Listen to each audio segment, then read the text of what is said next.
नमस्कार भावांनो. तर काय म्हणताय, बरं आहे का तुमचं? तुम्हाला माहितच आहे आपलं कसं असते काय नाही. ठीक आहे, तर आज आपण वर्कआउट घेतलेला आहे, म्हणजे केलेच वर्कआउट चेस्ट आणि ट्रायसेप. बरं का, टोटल मशीनच मारलं चेस्ट आणि ट्रायसेपचं. दुसरं डंबल्स नाही मारलं.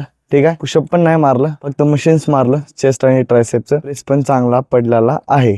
ठीक आहे, तर आता आपण पूर्ण वर्कआउट कंप्लीट झाल्यावर भेटतोय. प्रॅक्टिस पण कंप्लीट झाली आपली. मला वाटतं प्रॅक्टिस मी 10 मिनिट प्रॅक्टिस केलेला आहे, त्याच्यावरती नाही केलं. ठीक आहे, आणि प्रॅक्टिस पण चांगली झाली आज. बरं का भावांनो, मन पण लागलं आज. थोडं मन लागलं. तुम्हाला माहितीच आहे, मन लागलं म्हणलं का उद्या मन लागत नाही. ठीक आहे, बऱ्यापैकी मन लागलेलं आहे आपलं. बरं का भावांनो, तर आपला एपिसोड आहे 251वा. 251वा एपिसोड आहे. बरोबर आहे. तर आपलं पूर्ण कंप्लीट झालं, भेटतोय आपण. आलेला भेटा म्हणलं, मला आठवण नाही. आलेला प्रॅक्टिस चालू केलं. ठीक आहे, नंतरला प्रॅक्टिस मधी करताना आठवण आलं, चला म्हणलं आता प्रॅक्टिस चालू केले, शेवटलाच भेटू असा निर्णय घेतला आणि पूर्ण प्रॅक्टिस झाल्यावर भेटला. ठीक आहे, तर पूर्ण व्हिडिओ बघून घ्या. माझं काही चुकलं बघितलं तर मला कमेंट करा. ठीक आहे, चला मग उद्या भेटू.